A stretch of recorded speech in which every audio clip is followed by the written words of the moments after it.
All right, um, so last chapter kind of ends off with Woodrow's father Everett comes to visit them, and you can kind of tell like that he's not really comfortable being in their house. Um, but he basically says he has no idea what's still going on with his wife. Still, at the very end, you see that Everett had a woman in his car, which pisses off Woodrow, right? So he thinks his father's cheating on his mom. All right, so chapter 10. Again, make sure you're following along. You guys will have some questions. Again, if for whatever reason you can't hear me or whatever else, again, I do record this so you can listen to it when I'm finished. All right, chapter 10.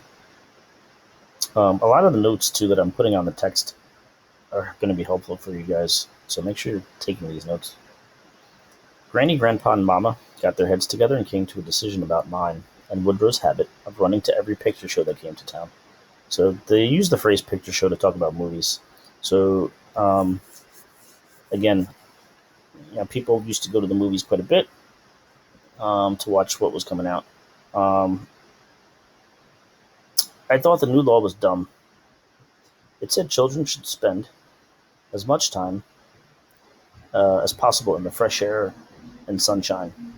Therefore, no movie going or even television watching was allowed during daylight, except when the weather was bad. So, what's the new law? What is the new law?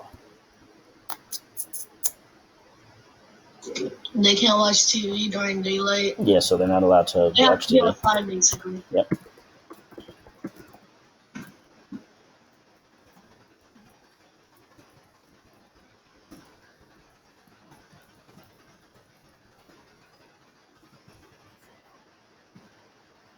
Any of your parents had rules like that? I know my mom's didn't really care when I was a kid, but certain parents did have like rules that you have to be outside for a certain period of time, or you can't be in front of your computer. I guess nowadays it's not really necessarily your movie; it's probably like your phone. Do your parents limit the amount of time you can be on your phone, or no? Yeah, some of you know, some of you yes. Yeah, it's probably a good rule. You probably shouldn't be staring at your phone all day long. You should be doing other things. It said children. Okay, so therefore, no movie going or even television watching was allowed during the daylight, except when the weather was bad. Bad meant rain or freezing cold. Since we saw no hope at all for cold that spring, Woodrow and I prayed a lot for rainy Saturdays, because Rocket Man was being serialized and Tarzan and Roy Rogers took turns as the main features afterwards. But for reasons unknown to us, God did not want us to see those shows.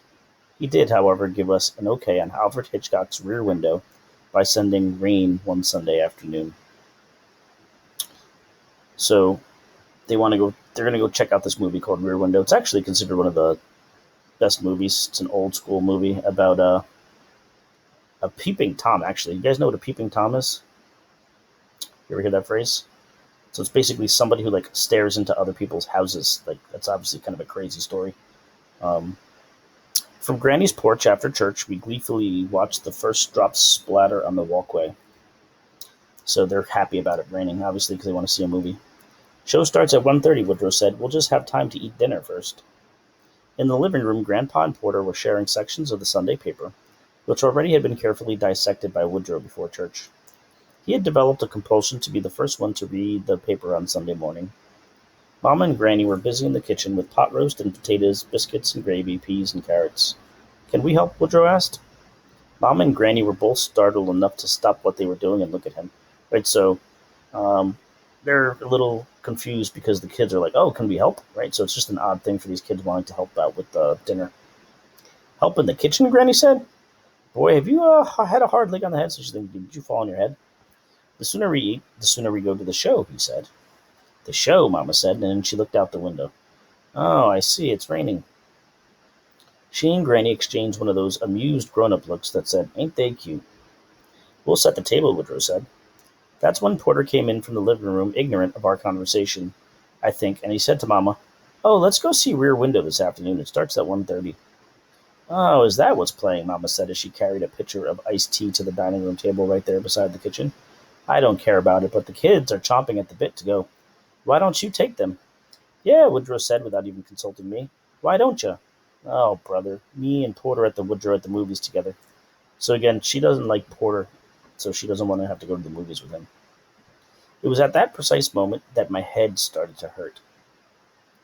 Okay by you, Jip? Porter said to me. Jip? Now he was going to start in with that buddy-buddy stuff. I shrugged and slapped one of Granny's blue willow plates on the dinner table.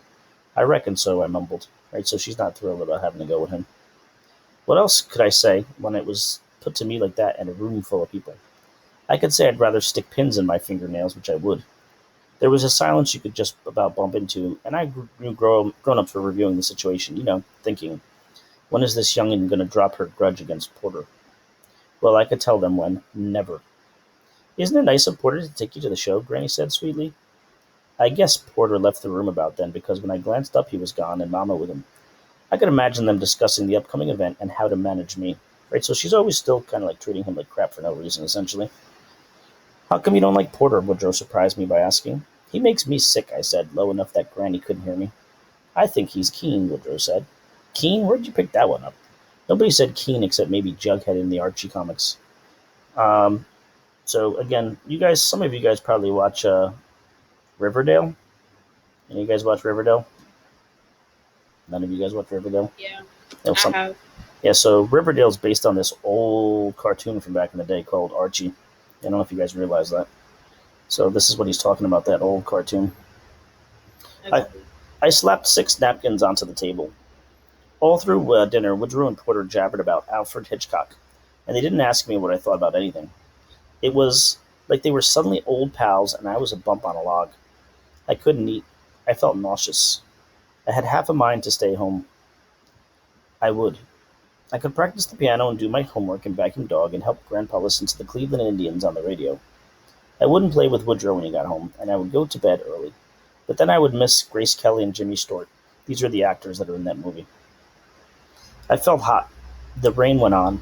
Now I wished it would stop and the sun would come out so we couldn't go at all. Mama was eyeing me. I'll declare she could read my mind. Porter drove us down to Main Street and she parked his car in front of the Ben Franklin dime store. Then we walked next door to the theater. 3 whole tickets, Pearl, Porter said to the little woman in the ticket booth. I can't get 'em in for half fare anymore. They're both 12. That's what you get for marrying into a ready-made family, Porter Dawson, Pearl said. That'll be 90 cents. Right, so how much do the movie tickets cost? How much is one movie ticket? 90 cents. That's for 3 movie tickets. I could put, oh, that's for free. 30 cents. Yeah, so 30 cents. I I think I could get I could get the whole world a movie ticket for at least $100,000. it's gonna be a little bit more than that. But you can see like the cost of inflation, right? So I think the last time I went to the movies, they were like, I think it was around $15, right? I don't know if you guys have been to a movies recently, but I think it was like $15 for a movie. It's ridiculous how much they charge you now. That's going to be interesting to see what happens if the movie industry ever recovers. Most of the movie studios now have pushed like openings for their movies to like next June, right? That's kind of crazy. So a lot of movies were supposed to come out like Christmas time, and all those movies got pushed back to June openings. So like, what was that movie? Black Widow was supposed to come out like 6 months ago, and then they pushed it to Christmas time, and now it's like June. So it's going to be interesting to see if these movie theaters actually stay open. I know the Regal Cinemas is closing. Like, they're done. So it's going to be curious. I won't be surprised if Netflix or Amazon wind up buying movie theaters. They got so much money. They're getting so rich off of themselves. Hey, Gypsy, she went on. Hey, Bell's boy. What's your name again? Woodrow. Oh, yeah, that's right. I'll remember next time. Did you know I used to sell movie tickets to your mama and your Aunt Love when they weren't even big enough to see up here in the ticket booth? Did you? Woodrow said. Did they have to wait for it to rain? Huh? Pearl said. But Porter was pulling us along and I was trying to keep up. I was thinking either I would have to sit between them, in which case Porter would have to be on one side of me, or I would have to put Woodrow between us, in which case Porter would hog all of Woodrow's attention. Putting Porter between me and Woodrow wasn't even an option for me, but it looked like that's what Porter was trying to manipulate when we found 3 empty seats together in the balcony. He maneuvered Woodrow to the seat against the wall. Then he started to follow, but I darted in front of him quicker than a hummingbird, and I got into the middle seat. Porter scratched his head and cleared his throat, but said nothing. I turned my back to him, and I pulled my knees up to my chin, facing Woodrow. But it simply was not my day. The two of them leaned in and started talking over my head like I wasn't even present. Then the movie started and nobody talked. My headache was worse, and I knew I was feverish. So she's getting a really bad headache, and she's getting like a fever. I tried my best to concentrate on what was happening in the movie, but the Technicolors started melting together and running down the screen. So this is very odd what's happening in her head right now. Technicolor? So the first movies that were made were black and white. They didn't have the technology to show the real color, so they like drew in the color. That's what Technicolor is. So I guess they used like pencils or something to make the colors on the actors look more human. It wasn't perfect, but it just added color to it. So that's what Technicolor is. So if you've ever seen like old movies that are colorized, some of them are in Technicolor, which basically means they like drew in color. Jimmy Stewart wavered. Grace Kelly got real big, then teeny tiny. So she's watching the screen and like weird things are happening in her head. She was climbing up the fire escape, fixing to look in the murderer's window, and I remember feeling a sudden panic. My mind went into a fog. I lost my grip and I began screaming, "Don't look in there! Don't look in the window!" So she's screaming at the screen. Porter was so startled he couldn't move. It was Woodrow who put his hand on my arm and discovered I was burning up with a fever. "She's dying," Woodrow said to Porter, because as he told me later, he didn't see how anybody could get so hot and not die. I went on screaming at Grace Kelly, "Don't look in there," but she didn't hear me. The people trying to watch the show, however, heard me loud and clear. They hollered for me to put a cork in it. Porter came to his senses, grabbed me by my arms, and he carried me out, with Woodrow trotting along behind. "Call Doc Dot," Porter yelled at Pearl as we passed the ticket booth. "Tell him to meet me at my house straight away." So she's really sick, right? So she got this super high fever. So he had to like literally pull her out from the movie theater. And again, she was doing something really crazy, like she was screaming at the movie. I remember sinking. I was hot and so sad. "Don't look in the window. Something ugly is inside." So again, this movie is about like somebody who like witnesses a murder and from a window. It was dark when I opened my eyes to the real world again. I was in my own bed, and Mama was there beside me, mopping my face with a cool, wet cloth. My lamp was on, but a scarf was thrown over to shade the dim light. I didn't remember much of the day. "Hey," I mumbled, "what's the matter?" "Measles," Mama said. "A very bad case." So, measles is actually a disease that was super common and actually could kill people. Nowadays, in the beginning of school year, you have to get a shot, right? So I forget how often it is. I know like before kindergarten you had to get a shot, and I think it's like around your age you probably have to get another one. I think the shot lasts like 10 years. So when they say like you go to school and you say like did you get your shot, the shot that you're getting is for measles actually, because measles was such a problem back in the day. Have any of you guys ever had chicken pox? I think you guys are getting shots for that nowadays. You guys ever see what chicken pox is or measles? I've never got chicken pox before, surprisingly. Yeah, so I think you guys are vaccinated for that now. But when we were younger, we had that, and basically it's they look like pimples on your skin, but they feel like So Roberta, yeah. Daniel Carhartt's here. Yeah, I see that. Yeah, They don't let you sneak in there. I'm sure of that. nice. Yeah, I saw you pop in there. How are you doing? What's going on? So yeah, so they basically looked like pimples, and they got all over your entire body. And then you got like a fever. But the worst part about it was like it was super itchy. It was like poison ivy. So measles were similar in that sense that you basically had these rashes that would go all over your entire body, and they were super itchy. And I actually have scars on my face from like popping them because they were just so itchy. You just scratch them and you just couldn't stop. But nowadays, again, you guys are vaccinated, right? So you guys get flu shots, right? So and you get that shot before you come to school, so that people don't get this disease anymore. It allows your body fights it.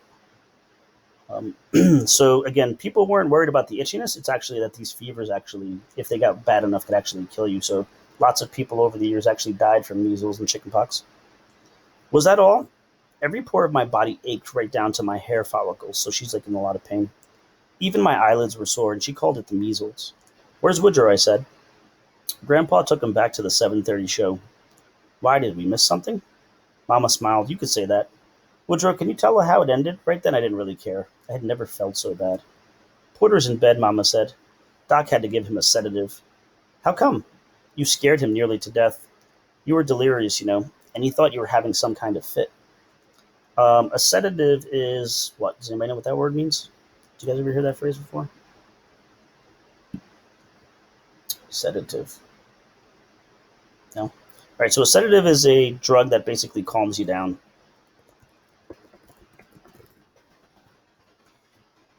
A lot of people used to use them to go to sleep. They're realizing nowadays, actually, that sedatives are pretty bad, so there's actually kind of a giant movement to ban lots of sedatives because it's become such a big problem in this country. You scared him nearly to death. You were delirious, and he thought you were having some kind of fit. Do I have to go to school tomorrow? Oh, no, you won't be going back until September. When this term is over next week, you'll have to stay in bed and in the dark for at least 10 more days. So I'm not sure if there were actually the vaccines in the 1950s for the measles. So obviously this disease was super contagious. So the reason is she's probably staying at home to make sure that other people don't get sick, kind of like what we're doing now, right? So the reason why you're in school right now is to make sure that you're not spreading COVID around. She's doing that something similarly. She's staying at her house to make sure that she's not spreading it. In the dark, well, in the dim light, no reading. Measles has been known to settle in the eyes.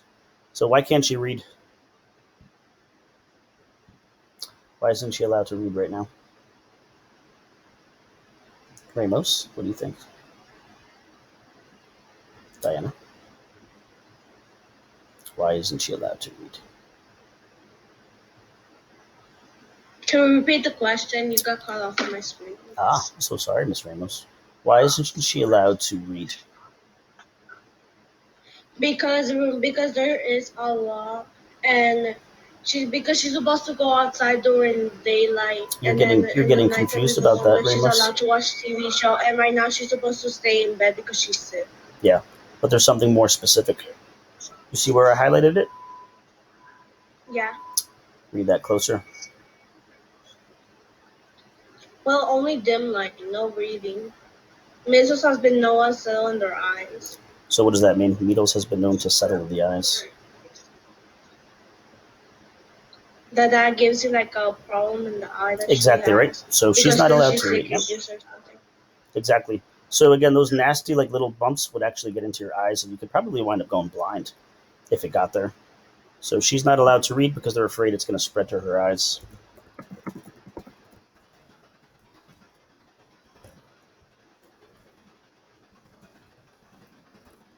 Make sure you are writing this down.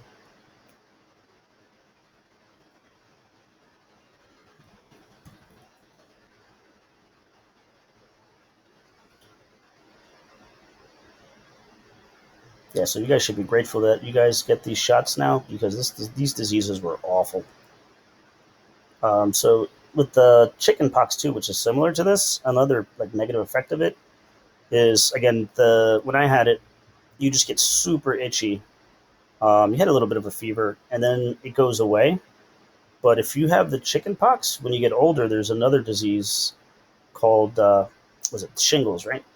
And that disease is actually it comes back with like 30 years later, and instead of it being itchy, it like burns and it's painful.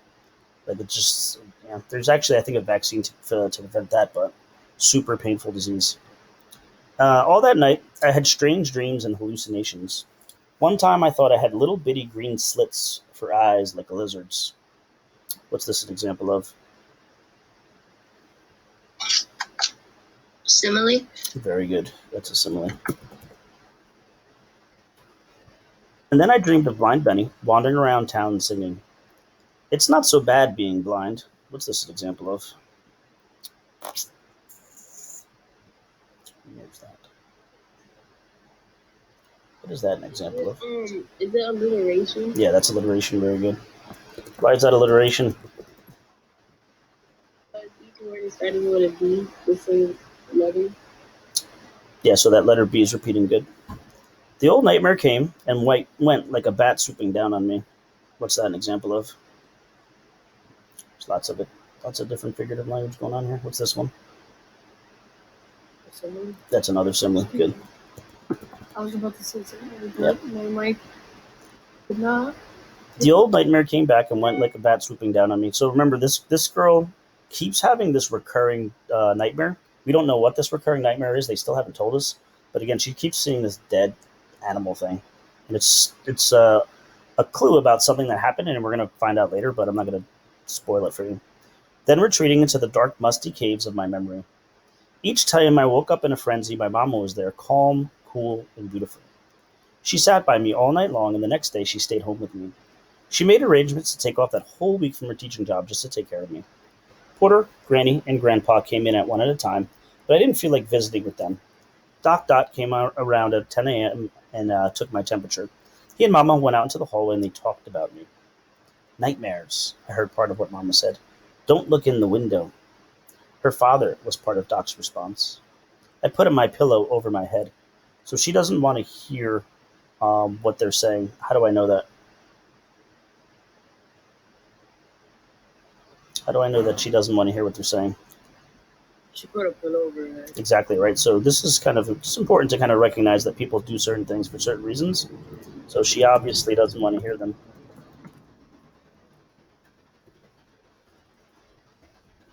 Again, make sure you're making those comments.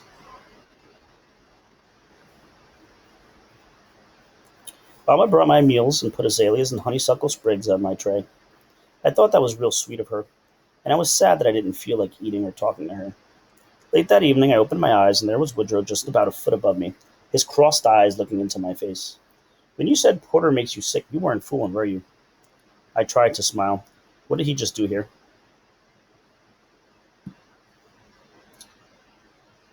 When you said Porter makes you sick, you weren't fooling, were you? What's he trying to do there?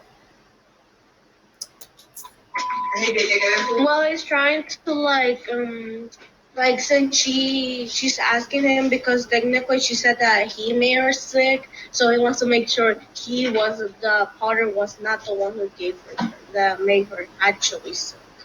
That's not So actually. see, she was making a joke or Yeah, she's making a joke of it. That's exactly what she's doing. So he's telling her a joke to make her feel better.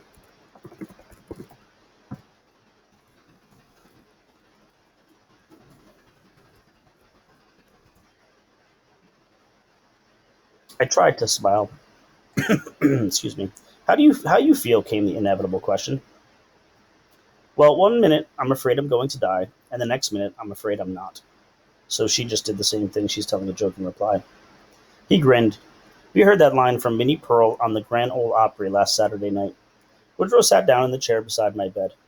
You've heard that expression, cute as a speckled pup? He said, sure. Well, that's what comes to mind when I look at you. Gypsy. He was trying to be nice. Am I speckled? So again, speckled means like having lots of dots all over the place. So they're calling him speckled because she has the measles, right? So that's why he's using that. Again, this is another example of simile. Well, that's come to mind when I look at you, Gypsy. He was trying to be nice. Am I speckled? Yeah, you're one big speckle near about, he said. Do you want a mirror? No. Want to know how the show ended? To tell you the truth, Woodrow, I don't remember how it even started. Oh. Okay, time for medicine. Mama said as she came in with a small glass of something liquid. What's that? Woodrow said. Just a little hot rum to help Gypsy sleep. Dot ordered it. Again, so here's a little bit of just showing you the times. They used to give kids alcohol to treat diseases. Now they don't really do that anymore. They're not supposed to be giving you alcohol. And they kind of recognize that that's not necessarily like the best thing to do. So she gave him her rum so that she can fall asleep. Wow, rum, Woodrow said. Wonder why Daddy didn't give me some of his rum when I had the measles. He watched, fascinated, as Mama helped me sit up and drink the rum. How is it? He said.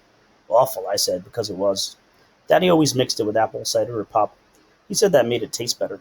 Mama gave me a quick drink of water. Well, we'll remember that next time, she said to Woodrow. There now, time for rest. Visiting hours are over. Oh, sure, Woodrow said, and he stood up. Night, Gypsy. Night, Woodrow. And that was the end of the worst part of having the measles. All right, so now I need you guys to go on to Sakurative. Actually, let me stop this first.